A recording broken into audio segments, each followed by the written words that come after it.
बिस्मिल्लाहिर्रहमानिर्रहीम। अस्सलामु अलैकुम अज़ीज़ तलबा।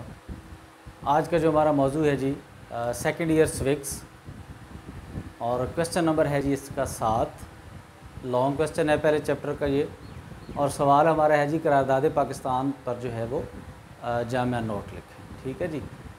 तो ये जो चंद सवाल हैं हमारे स्विक्स सेकंड ईयर के अंदर, ये सेकंड ईयर के मुताला पाकिस्तान के अंदर भी आते हैं, और जब मैं मुताला पाकिस्तान के इंशाल्लाह लेक्चर शुरू करूँगा अपलोड करने, तो साथ में यही जो क्वेश्चन है जो रिपीट नहीं करूँगा, बल्कि जो मुताला पाकिस्तान का जो प्लेलिस्ट बनाऊँगा उसके अंदर इनको ऐड कर दूँगा। वो सवालात जो मुश्तरक हैं दोनों सब्जेक्ट्स के अंदर, स्विस सेकंड ईयर में और मुताला पाकिस्तान सेकंड ईयर में। ठीक है जी। तो आज के सवाल की तरफ चलते हैं जी। आज का हमारा सवाल है करारदाद पाकिस्तान जो है इसका जायज़ा लें। तो चंद एक हेडिंग्स बहुत मुख्तसर से लिखी हैं, ज़्यादा नहीं लिखी, पस मंज़र के अंदर भी बहुत सारी चीज़ें और ऐड हो सकती हैं, लेकिन बड़ी कोशिश की है थोड़ा सा लिखूँ आपकी क्लास के अतबार से, क्योंकि मुताले के अंदर 8 नंबर का लॉन्ग क्वेश्चन आता है और स्विक्स के अंदर जो है वो 10 नंबर का लॉन्ग क्वेश्चन आता है। तो सबसे पहले हम देखेंगे करारदाद पाकिस्तान जो है ये है क्या। हाँ जी, करारदाद पाकिस्तान 23 मार्च 1940 को लाहौर के मंटो पार्क के अंदर मंजूर हुई, जिस पार्क का नाम बाद में चेंज करके इकबाल पार्क रखा गया, और ये वही पार्क है जहाँ पे आज मीनार पाकिस्तान जो है वो तामीर है। तो इस पार्क के अंदर शेर बंगाल मौलवी A.K. फजल हक ने ये जो करारदाद थी ये पढ़ी थी। ठीक है जी। इससे पहले हालांकि सदारती खुतबा और वो चीज़ें जो है हम आगे चल के देखेंगे इसके अंदर इस सवाल में। तो सबसे पहले हम ये देखेंगे जी, ये जो करारदाद लाहौर पेश हुई है इसका मकसद क्या है, पस मंज़र इसका क्या है, इसके पीछे वजूहात क्या हैं जिसकी वजह से यहाँ के मुसलमानों को पाकिस्तान के क़याम या एक अलग रियासत के क़याम की तरफ जाना पड़ा, उसकी वजूहात क्या थी। चंद एक हेडिंग्स हम लिखी हैं। नंबर 1 पे लिखा है जी जंग आज़ादी में नाकामी, और उसके बाद मुतासिब हिंदू की आदत। हाँ जी, जंग आज़ादी में नाकामी 1857 की जो जंग आज़ादी थी, ये यहाँ के मुसलमानों ने वो जो आखिरी सांसें ले रही थी मुसलमानों की हुकूमत, इसको बचाने के लिए ये जदोजहद शुरू की और इसके अंदर मुसलमानों को शिकस्त हुई। इसमें सिर्फ मुसलमान शरीक नहीं थे इस जंग के अंदर, बल्कि सिख, हिंदू और दीगर मज़ाहिब के लोग वो भी इसके अंदर शरीक थे, लेकिन वो इसलिए बच गए, इस करके उनको कुछ ना कहा गया क्योंकि ये महकूम थे। सारा जो इसका जंग का जो नज़ला गिरा वो मुसलमानों के ऊपर गिरा, मुसलमानों पे आफात आई, मुसलमानों का कत्लेआम किया गया, मुसलमानों की मुआशी जो हालत है वो अबतर हुई, मुसलमानों को गर्ज़ हर मैदान ज़िंदगी के अंदर नुकसान का सामना करना पड़ा। तो एक ये चीज़ थी बहुत पीछे पस मंज़र में कि देखें अब इन्होंने हम पे जो मज़ालिम ढाए अंग्रेज़ों ने आके, तो हमारी अपनी रियासत हो, अपना मुल्क हो, तो फिर हमें ये परेशानियों का सामना नहीं करना पड़ेगा। मुतअस्सिब हिंदू की आदत तब से लेके जब हिंदुओं को मुसलमानों से तो आज़ादी मिल गई, अंग्रेज़ों के ग़ुलाम बन गए, मुसलमान भी अंग्रेज़ों के ग़ुलाम थे, तो इस बात से फ़ायदा उठाते हुए, इससे कबल से भी वो फ़ायदा उठा रहे थे अंग्रेज़ों से। जब अंग्रेज़ यहाँ पे ईस्ट इंडिया कंपनी के नाम से आए थे तो अंग्रेज़ी ज़बान का सीखा जाना और दीगर इस तरह के इक़दाम वो कर रहे थे, तो उन्होंने भरपूर फ़ायदा उठाया अंग्रेज़ों की यहाँ पे हुकूमत बनने के बाद। अब उनको ये पता था कि अब मुसलमान जो हैं ये भी हमारी तरह एक रियाया हैं, और मुसलमानों के ख़िलाफ़ उन्होंने जितना बन सकता था साजिशें की, मुसलमानों को नुकसान पहुँचाने की कोशिश की, और ये काम वो ना सिर्फ एक दफ़ा उन्होंने किया बल्कि वो करते ही आ रहे थे। तो मुतअस्सिब हिंदू जो क़यादत है, मुतअस्सिब हिंदू जो हैं, उनसे बचने के लिए मुसलमानों ने यह तजवीज़ दी कि हम एक अलग वतन बना लें। इसके बाद हम देखते हैं जी उर्दू हिंदी तनाज़ा। ये मैं दरमियान बहुत सारी चीज़ें छोड़ूंगा क्योंकि बहुत कुछ है, लेकिन मुख्तसरन यहाँ पर बयान करना मकसूद है। उर्दू हिंदी तनाज़ा 1867 बनारस, वहाँ के हिंदुओं ने क्या किया जी, वहाँ के हिंदुओं ने ये कहा कि जी जो उर्दू है ये हमारी ज़बान नहीं है, ये मुसलमानों की ज़बान है, लिहाजा इसको ख़त्म किया जाए और इसकी जगह हिंदी जो ज़बान और हिंदी रस्मुल ख़त, देवनागरी रस्मुल ख़त जो है वो उसको नाफिज किया जाए मुल्क के अंदर, हमारे सूबे के अंदर। तो ये तहरीक उन्होंने चलाई, बनारस में वो कामयाब भी हुए, लेकिन इसने मुसलमानों पे एक ऐसा इम्पेक्ट डाला कि एक वो ज़बान जो कि सबकी मुश्तरका है, मुसलमानों की नहीं है सिर्फ, तो उसको इन्होंने उसकी मुखालफत करके इन्होंने अच्छा नहीं किया, मुसलमानों को भी ठेस पहुंचाई, हालांकि ज़बान सबकी मुश्तरका है। और आज अगर आप देखें तो आज चंद लफ्ज़, चंद अल्फाज हिंदी के या देवनागरी रस्मुल ख़त और ज़बान के शामिल करके इसी उर्दू को इंडिया या भारत हिंदी का नाम देता है। ठीक है जी। हाँ जी, इसके बाद हम आगे चलेंगे। अगला वाक़या जी हाँ, तहरीक खिलाफत। बहुत सारा लंबा जंप लगा के हम पहुँचेंगे तहरीक खिलाफत पे। तहरीक खिलाफत के अंदर भी मुसलमानों ने यह देखा कि हिंदू जो हैं वो गांधी और हिंदू जो जितने भी रहनुमा हैं उन्होंने किस तरह मुसलमानों का फ़ायदा उठाया, किस तरह मुसलमानों की सफ़ों में शामिल हुए, लीड किया तहरीक को और मुसलमानों को नुकसान पहुंचाया। मुआशी लिहाज से जानी नुकसान भी हमें हुआ, मुआशी नुकसान हुआ, तालीमी नुकसान, लोगों की मुलाजमतें गईं, कारोबार गए, लोगों ने घर बेचे, बहुत कुछ सहना पड़ा। ठीक है जी। तो ये भी चीज़ आगे चल के सबब बनती है जी तहरीक करारदाद पाकिस्तान पर। हाँ जी, नेहरू रिपोर्ट 1928। हाँ जी, नेहरू रिपोर्ट के अंदर क्या हुआ था जी, मीसाके लखनऊ 1916 में जो चंद बातें हिंदुओं ने मानी थी उनसे भी इनकारी हो गया, जिनमें एक ये जुदागाना हक़ इंतखाब था। मुसलमानों का जो जुदा तशख़्ख़ुस इन्होंने मान लिया था 1916 में, वो इन्होंने फिर से उससे इनकारी हो गए। ठीक है जी। और यहाँ पे जो और भी बहुत सारी चीज़ें हैं, मुतालबात, ये जो आपके सब्जेक्ट में तो शायद ये डिटेल से नहीं है इस वक्त के अंदर। पॉलिटिकल साइंस अगर आप पढ़ें या तारीख़ पढ़ेंगे तो उसमें ये ज़्यादा डिटेल से आपको ये मिल जाएगा कि करारदाद ये जो नेहरू रिपोर्ट थी इसके अंदर और क्या था। तो बहरहाल जी यहाँ पे हमारा क्योंकि वो मकसूद नहीं है। हाँ जी, इसके बाद है जी 1930 खुतबा इलाहाबाद। 1930 में बरतानिया के अंदर पहली गोलमेज़ कॉन्फ्रेंस हो रही थी। ये जो दस्तूर बनाया जाना था, जो फिर बाद में 35 में बना, 37 में नाफिज हुआ। तो 30 के अंदर अल्लामा इकबाल जो थे वो गोलमेज़ कॉन्फ्रेंस में शरीक नहीं हुए। अल्लामा इकबाल जो थे, अल्लामा मोहम्मद इकबाल, वो इधर ही थे हिंदुस्तान के अंदर। इलाहाबाद के अंदर मुस्लिम लीग का सालाना इजलास हुआ और इस इजलास के अंदर इन्होंने खुतबा दिया। ठीक है जी। और इसमें इन्होंने तजवीज़ दी तकसीम की, मुस्लिम ममलकतें बनाने की तजवीज़ दी और कहा कि मुझे ये जो आज का पाकिस्तान जो टूटा फूटा आज मौजूद है, इस पाकिस्तान की उन्होंने कहा था कि ये शक्ल तो मुझे आने वाले वक्त में एक अलग मुस्लिम ममलिकत दिखाई दे रही है। ठीक है जी। तो ये भी सबब बनता है जी आगे चल के करारदाद पाकिस्तान का जी। हाँ जी, 1933 में चौधरी रहमत अली इन्होंने एक पम्फलेट लिखा, नो एंड नेवर, अब या कभी नहीं। ठीक है ना जी। तो ये चौधरी रहमत अली जो हैं, इसके अंदर इन्होंने पाकिस्तान का नक्शा बनाया, साथ पाकिस्तान ये जो आज़ाद मुस्लिम मुमलिकत है उसको नाम दिया पाकिस्तान का, और यही 1933 में दिया हुआ नाम जो है वो आगे चल के रियासत का नाम पड़ा है। ठीक है जी। इसके बाद है जी सिंध मुस्लिम लीग का इजलास 1938। 1938 के अंदर सिंध मुस्लिम लीग का जो इजलास हुआ, सिंध मुस्लिम लीग ने 1938 में अलग वतन का जो करारदाद है वो मंजूर कर ली। हाँ जी, इसके पीछे जो बड़ी अहम वजूहात में से वजह है कुछ, वो ये है कि 1937 में जो इंतखाबात हुए, कांग्रेस जीती, कांग्रेस ने वजारतें बनाई और कांग्रेस की वजारतों ने मुसलमानों को बेतहाशा नुकसान पहुँचाया। मुसलमानों को नमाज़ पढ़ने, अपने त्यौहार मनाने, गाय की कुर्बानी करने, ठीक है जी, और दीगर जो इवन के ईदों पे भी छुट्टियां नहीं होती थी मुसलमानों को, और हिंदुओं के सारे त्यौहारों पे छुट्टियां होती।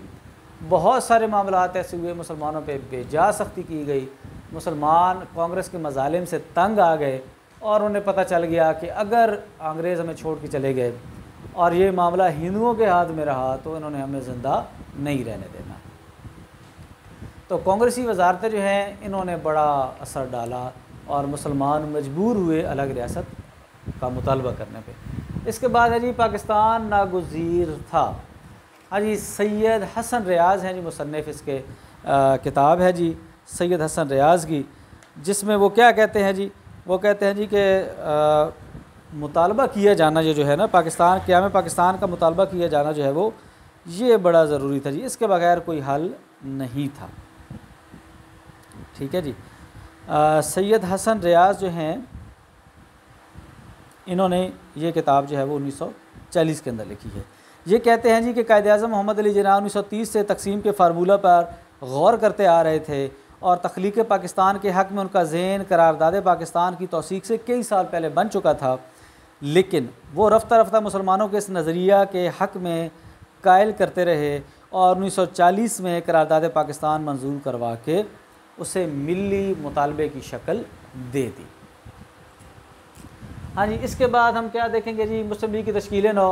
कायद-ए-आज़म मोहम्मद अली जिन्ना जो थे ये 1930 से ही वहीं पे बरतानिया में मुकीम हो गए, मायूस हो गए थे यहाँ के हालात से। फिर इनको 1937 में डॉक्टर मोहम्मद इकबाल जो हैं और लियाकत अली ख़ान और उनकी बेगम राना लियाकत अली ख़ान जो हैं, ये इनको वापस लाए खींच के किसी तरीके से। इन्होंने 1937 के अंदर मुनज़्ज़म करना शुरू किया मुस्लिम लीग को। गो के इलेक्शन तो हम मुस्लिम लीग हार गई, लेकिन मुस्लिम लीग को मुनज़्ज़म करने में ये कामयाब हुए। इनको ही अल्लामा इकबाल जो हैं वो रहमतुल्लाह अलैह, इनको ही समझते थे मुसलमानों का निजात दहिंदा, और इन्हीं को समझते थे कि ये आने वाले वक्त में मुसलमानों के हक़ की बात सही तरीके से उठाएंगे। बहरहाल इसके अलावा अगर हम पस मंज़र में देखें, बहुत सारी अहम शख्सियात हैं जिन्होंने वक्तन फ़वक्तन मुतालबा जो तकसीम की बात जो है वो की है। इनमें से अंग्रेज़ लोग भी शामिल हैं इसके अंदर और मुसलमान रहनुमा भी शामिल हैं। हाँ जी, अंग्रेज़ मुसन्निफ़ है जी बालनट, रूसी मर्द आहन जोसेफ स्टालिन, सैयद जमालुद्दीन अफ़गानी, बरतानवी सहाफ़ी फ़ैरेज़, लाला लाजपत राय हिंदू लीडर हैं जी, अल्लामा मोहम्मद इकबाल, डॉक्टर अब्दुल लतीफ़, अंग्रेज़ मुसन्निफ़ है जी John Bright, Abdul Halim Sharar, doctor Abdul Jabbar Khairi और प्रोफेसर अब्दुल सत्तार खैरी। खैरी बरदरान दोनों भाई थे ये जी। मौलाना मोहम्मद अली जौहर, C.R. दास, ये भी हिंदू लीडर थे। चौधरी रहमत अली, सर सिकंदर हयात, चौधरी खलीक़ुज़्ज़मान, इस तरह के ढेर सारे रहनुमा, ढेर सारे अहम शख्सियात जिन्होंने गाए बगाए तकसीम की बात की है। हाँ जी, सदारती खुतबा देते हैं जी कायद-ए-आज़म मोहम्मद अली जिन्ना, और वो इसके अंदर ज़हन बनाते हैं लोगों का, मुसलमानों का ज़हन बनाते हैं कि मुसलमान तकसीम की तरफ चलें, अलग मुस्लिम रियासत की तरफ बात को मानें। वो जो चंद बातें करते हैं उनमें से चंद बातें अहम जो हस्ब ज़ैल हैं जी, कि मुसलमान एक अलहदा कौम है और अपना जुदागाना समाजी सकाफ़ती और मज़हबी निज़ाम रखते हैं। फिर जी बरसगीर एक मुल्क नहीं, हिंदू व मुस्लिम तनाज़ा फ़िरका वाराना नहीं बल्कि बैनुल अक़वामी मसला है, जिसका हल बरसगीर में एक से ज़ायद रियासतों का क़याम है। इसके बाद कहते हैं जी कि मुत्तहिदा बरसगीर में मुसलमानों के हकूक़ महफूज रहने का इम्कान नहीं है। फिर कायद-ए-आज़म मोहम्मद अली जिन्ना कहते हैं जी कि मुख्तलिफ़ मुल्कों की तकसीम की मिसाल वो देते हैं। वो कहते हैं कि बरतानिया से आयरलैंड अलग हुआ, चीकोस्लोवाकिया भी तकसीम के नतीजे में बना।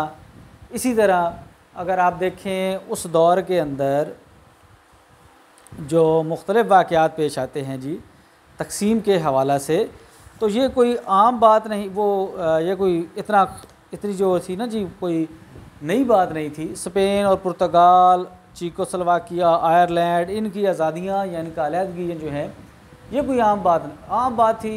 कोई ऐसा नहीं था कि हिंदुस्तान की तकसीम कोई पहली दफ़ा होनी थी। हाँ जी, इसके बाद हम चलेंगे जी करारदाद के अहम नुकात की तरफ। करारदाद पाकिस्तान के 3 बुनियादी अहम नुकात हैं। नंबर 1 है जी कि बाहम मुतसिल इकाइयाँ जो होंगी, जितनी भी मुस्लिम बाहम मुतसिल जो जुड़े हुए हैं मुस्लिम सूबे या इलाके, उनको क्या किया जाए जी, उनको इकट्ठा करके आज़ाद मुस्लिम मुमलिकतें बना दी जाएँ। ये बात नोट रखिएगा, आज़ाद मुस्लिम मुमलिकतें बना दी जाएँ, इनके आज़ाद मुस्लिम ममालिक बना दिए जाएँ जहाँ जहाँ मुसलमान रहते हैं। ये बात यहाँ पे बताई जाना ज़रूरी है कि ये जो लफ्ज़ है इसको ख़त्म किया गया था 1946 के अंदर, और इसको ख़त्म करने में मुंतखब मुस्लिम लीग के जो नुमाइंदे थे उनकी करारदाद एक मंजूर हुई थी, और उन्होंने इस बाहम मुतसिल मुस्लिम मुमलिकतों की बजाय इसको मुस्लिम मुमलिकत का लफ्ज़ इसके लिए इस्तेमाल किया था। ठीक है जी। नंबर 2 था जी कि बरसगीर के लिए तकसीम के अलावा हम किसी और स्कीम को मंजूर नहीं करेंगे। ये मुस्लिम लीग का मुतालबा था, इस करारदाद में। और नंबर 3 था कि अगर तकसीम हो जाती है तो हिंदू अक्सरियती इलाकों के अंदर मुस्लिम अक़लियतों के हकूक़ का तहफ़्फ़ुज़ जो है वो यकीनी बनाया जाए। ठीक है जी, ये इसके थे 3 अहम नुकात। और फिर हम इसके आएंगे जब रद्द-ए-अमल पे, तो हम क्या देखते हैं कि हिंदू जो क़यादत है इन्होंने इसका मजाक उड़ाया। ये थी करारदाद लाहौर और इन्होंने इसको नाम दिया करारदाद पाकिस्तान का, जो कि बाद में फिर मुसलमानों ने बड़ा खुश दिली से इसको कबूल किया और मुसलमान भी इसको करारदाद पाकिस्तान के नाम से पुकारने लग गए। गांधी कहता है जी कि हिंदुस्तान हमारी माता है और हम अपनी माता के टुकड़े नहीं होने देंगे। इसी तरह राजगोपाल आचार्य कहता है कि ये मुतालबा ऐसा ही है कि एक गाय की मलकियत पे 2 भाइयों के दरमियान तनाज़ा पैदा हो जाए और 2 भाई उसको काट के, भाई गाय को काट के 2 कर दें, किसी के काम ना आए, बकौल इसके ये था जी। मास्टर तारा सिंह कहते हैं जी कि अगर मुस्लिम लीग पाकिस्तान कायम करना चाहती है तो मुसलमानों को सिखों के खून का एक समंदर अबूर करना होगा। और माज़रत के साथ इन्होंने मुसलमानों का खून इसी तरह ही किया जब हिजरत मुसलमानों ने हिंदुस्तान से पाकिस्तान की तरफ की। अबुल कलाम आज़ाद कहते हैं जी कि मैं पाकिस्तान के तसव्वुर का मुखालिफ हूँ, क्योंकि मेरी नज़र में खुदा की ज़मीन को पाक और नापाक इलाके में बांटना इंसान को इसका हक हासिल नहीं है। ये हिंदू नवाज मुस्लिम लीडर थे जो कि मुस्लिम लीग के सदर भी रहे, कांग्रेस के सदर भी रहे और क़याम तक़सीम हिंदुस्तान के बाद इंडिया के प्रेसिडेंट भी रहे। पंडित नेहरू कहते हैं कि पाकिस्तान की स्कीम एक मकाना है, इसका तसव्वुर 24 घंटे से ज़्यादा देर सर्वाइव नहीं कर सकता। हाँ जी, बरतानवी जो प्रेस थी वो टोटली तौर पे खामोश रही, उसने कोई रद्द-ए-अमल ज़ाहिर नहीं किया, इस पर कोई तबसरा नहीं किया, कोई ख़बर नहीं दी। जबकि हम अगर देखें तो मुसलमान रहनुमाओं के अंदर मौलाना शबीर अहमद उस्मानी, मौलाना अशरफ अली थानवी, मौलाना ज़फ़र अहमद अंसारी व दीगर जो उलमा हैं उन्होंने इस स्कीम का भरपूर साथ दिया, इस तजवीज़ को भरपूर हमायत की। इसी तरह दीगर जो मुसलमान थे सियासी रहनुमा, उन्होंने भी इसकी भरपूर हमायत की। आम जो पब्लिक जो कि लाखों का मजमा था पंडाल के अंदर, उन्होंने इस तजावीज़ को इस पे लब्बैक कहा, इसको कबूल किया और इसी को अपने लिए निजात तस्वर किया। और आपने देखा, तारीख़ ने देखा, लोगों ने देखा कि 7 साल के मुख्तसर अरसे में कायद-ए-आज़म रहमतुल्लाह अलैह की क़यादत के अंदर मुसलमान अलग वतन हासिल करने में कामयाब हो गए। तो अज़ीज़ तलबा, इंशाअल्लाह नेक्स्ट जो है इस चैप्टर का आखिरी सवाल है पहले चैप्टर का, इंशाअल्लाह बहुत जल्द वो भी आपकी खिदमत में पेश करूँगा। तब तक के लिए इजाज़त। अगर चैनल सब्सक्राइब नहीं किया, पहली दफ़ा देख रहे हैं तो सब्सक्राइब कर दें और बेल आइकॉन जो है वो भी दबा दें ताकि जो भी नया लेक्चर अपलोड हो वो आप तक पहुँच जाए। आने वाले लेक्चर तक इजाज़त। बहुत शुक्रिया। अस्सलामु अलैकुम।